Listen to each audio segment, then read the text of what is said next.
Day 5, we're going to talk about sequences and how they relate to something called recursion. Warm up. Describe how to produce one step of the pattern from the previous step. So if we take a look at the first step, there is 1 dot. In step 2, there's 3. In step 3, there's 6. And in step 4, there's 10. So it says, is the sequence defined by the number of dots in each step arithmetic, geometric, or neither? So if we take a look at how these are increasing, we can see that to get from 1 to 3, you can add 2. To get from 3 to 6, you can add 3. To get from 6 to 10, you can add 4. We are adding every time, but it's not arithmetic because you're not adding a common difference or the same number every time. It's not geometric because you're not multiplying, so this would be neither. How do we get from one step to the next? Now, if you take a look at it, where does the 2 come from? The 3 and the 4. And if you notice, what is happening is we're adding, like this 2 right here is the same as what step number you're on. So to get from step 1 to step 2, you add a 2 for step 2. To get from step 2 to step 3, you can add 3 to your number from step 3 to get the 6. And then 6, we can add the next step, 4, to get the 10. So you're adding the step number each time to the previous term.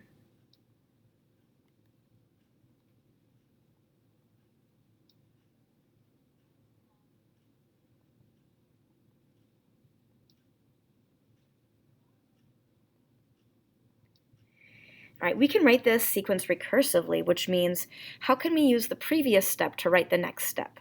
In order to write a recursive formula or a recursive equation, you have to do 2 things, or you need 2 things, a starting value and how it changes.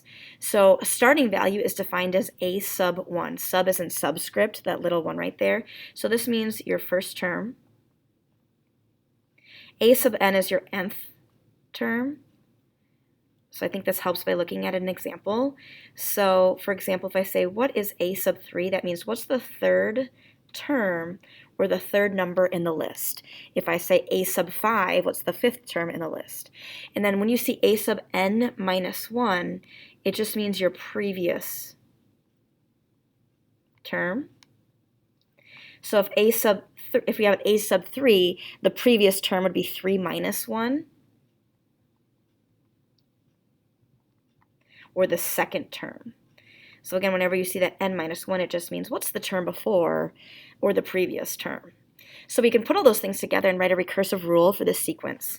So here, if we take a look at those dots again, our first term is 1 dot. So to say that, we say a sub 1 equals 1.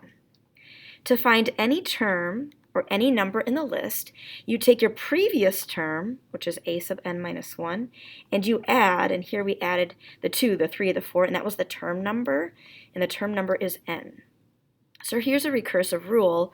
A sub 1 equals 1, there's the first term, and then a sub n equals the previous term plus the step number to get the next term.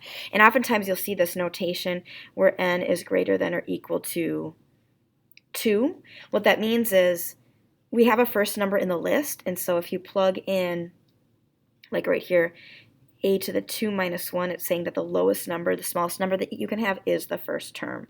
So this is just saying starting at the first term.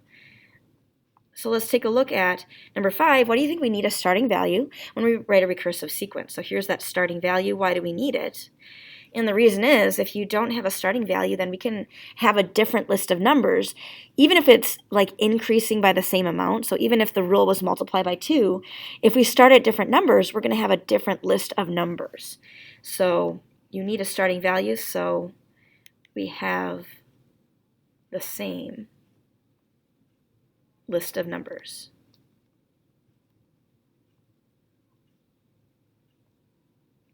So let's practice this, writing a function recursively. That's the main idea of today's lesson.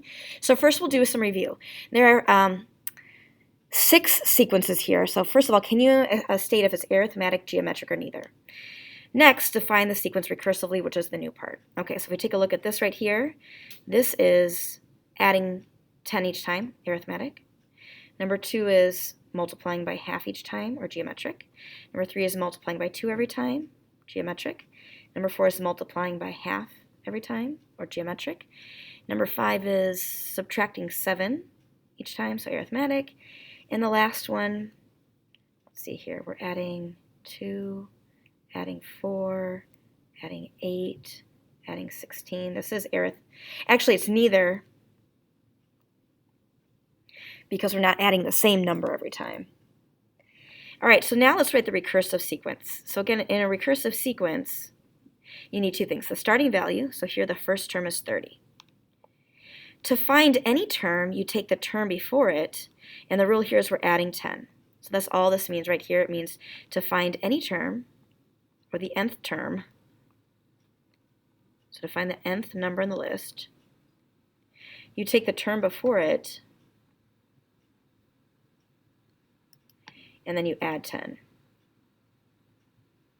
So there's kind of the breakdown of the recursion. All right, let's do number 2.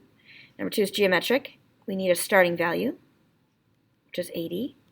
And to find any term, we take the term before it and we multiply by 1/2. Another way to write that is you could say 1/2 times a sub n minus 1. You might see it either way.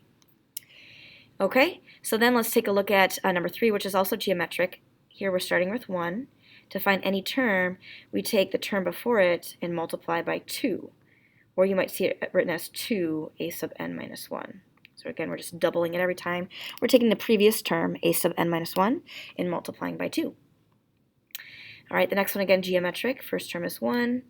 To find any term, we multiply the previous term by 1/2. Notice these two have the same rule, but we have a different starting value, and so then we have a different sequence, and that's the importance of having that starting value.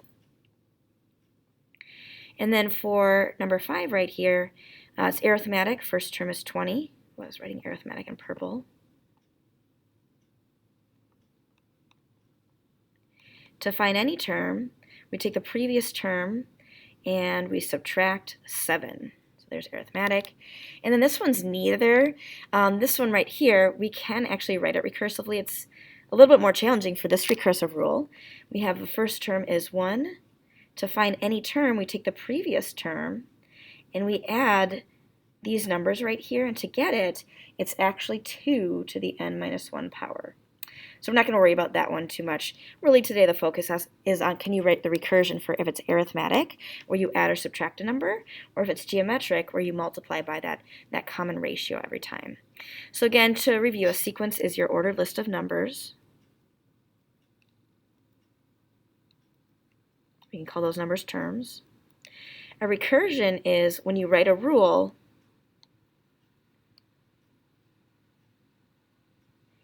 for how to get to the next term.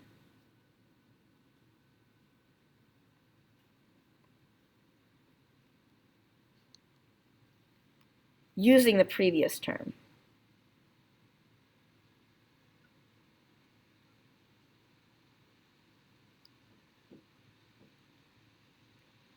And it's geometric if you multiply each term by a common difference. Actually, it's called a common ratio if it's geometric. And arithmetic is when you add a common difference. And I say add, you can add or subtract, but adding a negative number is the same as subtracting. Okay, so arithmetic has a common difference, and geometric has a common ratio where you multiply by the same number every time. And again, that is multiplying and dividing. But if you multiply, like if you're dividing by 2, it's the same as multiplying by 1/2. So we call it multiplying by a common ratio. So we're going to practice this today, just identifying the terms, or figuring out if it's arithmetic or geometric, and then being able to write the recursion. And so today the assignment's on Delta Math. If you haven't joined my class yet, you'll log into Delta Math in the upper right-hand corner that it says Manage Classes, and you can add my class by clicking on that and typing in my class code, which is 125719, and then look for the Day 5 Sequences and Recursions assignment, which you'll do for tomorrow.